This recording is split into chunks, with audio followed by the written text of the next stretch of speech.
That's Nick. And that's Joseph. And today we're here to talk about the last episode, episode 8 of Hulu's Nine Perfect Strangers, which aired on September 22nd, 2021, known as Ever After, which is the capper. Yeah, we finished. At long last. To be fair, I think that no matter what this episode could have done, it would not have made up for the past 7 episodes. So I think we both went in kind of sour. And I'm already annoyed and tired today, and watching this last episode was just didn't do it, or didn't make it better. So where to begin? I can't even say like all questions were answered. No. It just is another series of events. But I'm just going to go down my list because there's no story to tell. We find out Carmel, last episode we realized that Carmel was the person who shot Masha. Which is actually, of the whole thing, the only real surprise that we had in store. And we kind of put that to rest in the first, 5 minutes of this episode. We also get confirmation that Carmel was texting Masha. So in these first few episodes, when Masha's getting these not cryptic, they're very clear texts like, it's curtains for you, bitch. It was really Carmel. Okay, I thought that exchange was outrageous.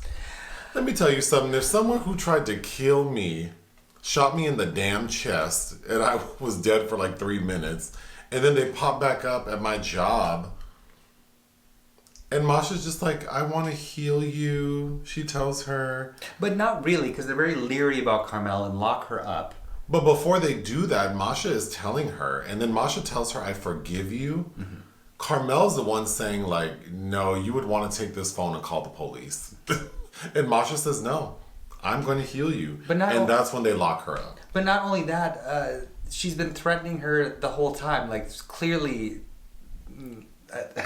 If that would have been me, I would have whooped Carmel's ass and called the police. That lady shot me in the chest. Like, I mean, it's just so outrageous. Carmel doesn't like being called Lapochka, which I looked up.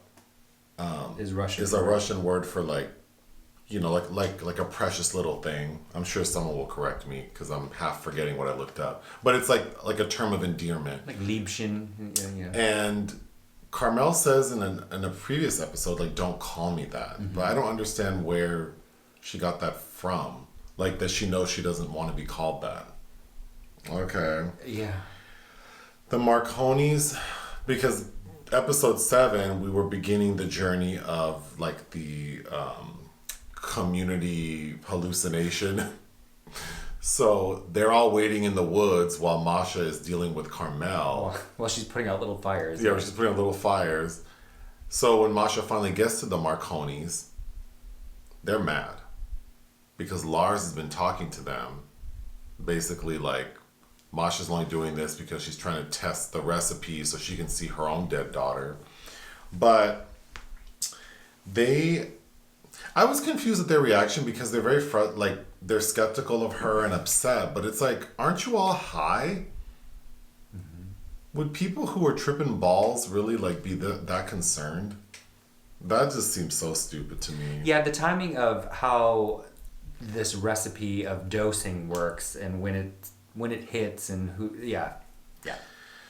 Then part of Carmel being locked up, she's in like a padded room that has a deprivation tank, which I am familiar with, where you're put into this like, it's usually blacked out. Like, it's so dark that if you open your eyes, you still can't see anything. But for the purposes of a television show, it's very well lit in Carmel's tank. But there's sound deprivation, and the water is at a temperature to mimic body temperature, and there's a bunch of salt in it so that you can float. And Carmel's in there when she wakes up from, I guess, her sedative, I don't know, and then freaks out because she's claustrophobic. Mm-hmm. So she gets out of the tank. Well, no, she stays in there for a little bit. She does, but then when she gets out, she's in a very large room, And then she starts screaming again that she's claustrophobic. Like, you were in this little tank and you made it fine, and now you're in this very large room and you're freaking out. Well, and she keeps saying, I think she keeps phrasing it like, I'm starting to get claustrophobic. Right. So are you or? Yeah. Right. So then going back to the Marconis, Lars is filming on his iPhone with like a little holder the experience the Marconis are having with Masha. And I thought that was so annoying because we're seeing his screen, so we see these 3 to 4 people sort of like interacting with the air because they're hallucinating. And the way it's shot and the tone and Lars' reaction is like, why are these people so shocked that people on hallucinogens are hallucinating? Yeah, he's getting very emotional, like he's almost experiencing what their emotional journey is along with them. Then, is it Jessica and Brandon or Ben? Ben. Oh. Then Jessica and Ben pop up, and I had damn near forgotten about those two. Yeah. They have nothing to do. They're just wandering around. Yeah. They're like, we're going to go find our car, check on the Lamborghini. So in the midst of all that, Francis and Tony have fallen in love. Mm. Like, they are fully in love. And they are going to leave and go to the Four Seasons and eat. So they kind of gather up the rest, like Ben and Jessica, and as they're heading out, they notice all their cars are gone. Mm-hmm. So they're kind of wandering around, and they confront Masha. They hear Carmel screaming. Because they hear Carmel screaming, and they're like, no, we're not leaving until you do something about that. So she's like, fine. Marconi's can wait. Let's go get Carmel. They go see Carmel to show she's fine. Oh, it's important to know Masha never tells anyone that Carmel's the person who shot her in the damn chest. So they go into this padded room, and Masha says, just keep her calm while I go check on the Marconis. I'll be back. And she locks them all in this padded room. So then they're all freaking out, like they're having a panic attack and worried because... Well, as she leaves, she tells... What's Yao. That? No, not Yao, Gloria. Is it Gloria? Oh, yeah, the ambiguous looking individual. She start the fire. So they start a fire to sort of make everyone in the padded room think that, like, they're going to be burned alive. Or that they're in a gas chamber. But really it was to sort of, like, it was a test. Because Yao explains, like, oh, Masha would never hurt you. But when you simulate death, that is when, that's when people finally kind of get real about themselves, is when they think they're about to die. The Marconis finally have their little shared hallucination and see Zach. Yeah. And the exchange they have with Zach provides them with closure, which I didn't understand because I just thought, like, okay, so now they understand that their son wants them to move on. Like, he died. It is what it is. Yeah, it's like... I was very unsatisfied I was unsatisfied because at a point Michael Shannon grabs the wife and daughter and is like, I think we understand you now. And they just needed to hear a vision of their dead son say move on. But psychologically, I think this family being stuck on this trauma makes sense. But then Masha being also stuck and needing to correspond with a vision of her 7-year-old daughter. Because Masha dosed herself with the Marconis. Because the whole point of Tranquillum is for her to, one, get this recipe right for microdosing and have somebody that is ostensibly a conduit with that's able to hallucinate easily, which is not really clearly explained. But then so she can have what? An interaction with her 7-year-old, a ghost of her 7-year-old daughter.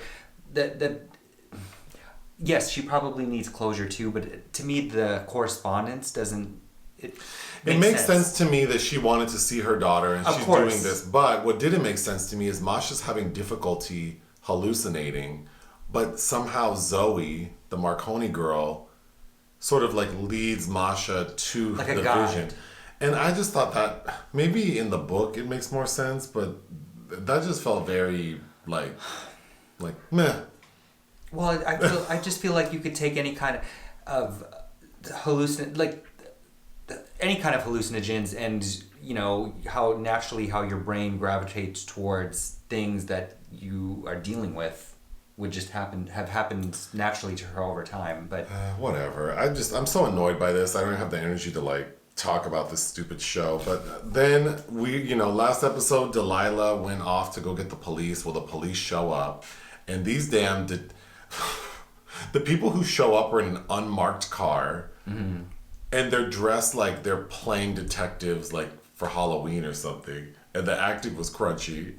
That was so stupid. So the detectives are questioning like Jessica and Ben and Lars, and that was annoying because it was so pointless. Jessica and Ben are like, well, yeah, she drugged us without our consent, but well, that's not true. Like, we did want to do it. Well, not him, but he was okay with it. So I guess, I don't know. And then Lars is like, well, it's hard to describe because blah, blah, blah. So trying to set it up like Masha's not really in trouble because these people paid to be there and they knew they were taking drugs. So it's like, what was the point of even... Well, because they all had to sign something anyway, because it's like this, it all kind of falls apart. It introduces ideas like their blood's actually being drawn all the time. Remember in the first few episodes to test that their balances are right for the drugs they're being given? Right. So they've signed away everything as it is, but... Then Francis and Tony take their dumbasses to the Four Seasons. After all the drama they just went through, they want to go eat. Mm-hmm. And they order a bunch of food. To me, that makes and sense. Francis is like, oh, I'm inspired. So she tells the server, give me a paper and pencil. Okay. So the series is done, but then we sort of get like what everyone's doing now. Mm-hmm. We get a montage. I was so mad. Like, you put us through all this, nothing really happens, and then you have the nerve to do like flash forward to what everyone's up to now. Okay, so Yao and Delilah work for the Peace Corps. Mm-hmm. Okay, Lars is back with Ray, and they have a kid. Yes, the kid that Lars didn't want. Mm-hmm. Carmel is some sort of therapist. Yeah, and also an attempted murderer. Tony and Francis are official. They're a couple. Yep, she's bonding with his daughters. They have a puppy. Masha appears to have written a book called Nine Perfect Strangers, and she's driving around in the drop-top Lamborghini that belonged to Ben. With her daughter sitting next to her. With her ghost daughter in the passenger seat. So is she high? And then we see Ben and Jessica are running Tranquillum. She's wearing much less makeup. They're happy. The end. Oh, God. So the interesting thing is it all culminates, to use your favorite word, with this gag of them thinking they're about to be murdered. And it's this tricking us into catharsis, which, what really good storytelling is when you get transported into having a cathartic moment for people. That is the trick, that when you don't see kind of the gears behind the mechanism. Sure. I don't know. Like, to me, that's what, good storytelling does. But this show was a waste of time. It was a waste of time. To believe that it's Hulu's most streamed, record-breaking show is shocking to me. But again, I think the attractiveness, because that's why we watched it. Nicole Kidman, it is fun to see her. But that's why you wanted to watch it. Yeah. I did not want to watch this. I was not interested. But here we are.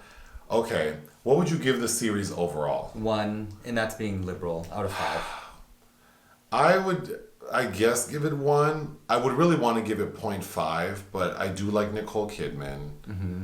Oh, her with this Russian accent I know. is a full-on hate crime. It is so out of control, bad, and I cannot believe that we ended this series believing that she's Russian.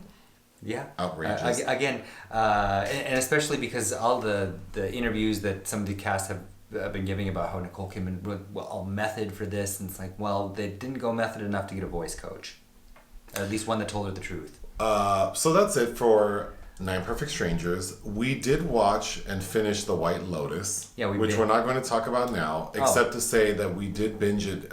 It is much more entertaining. Yes. We'll talk about it on the podcast. Yes. That show is not without issues as well, but has something to say. And we will have something to say about it on the podcast.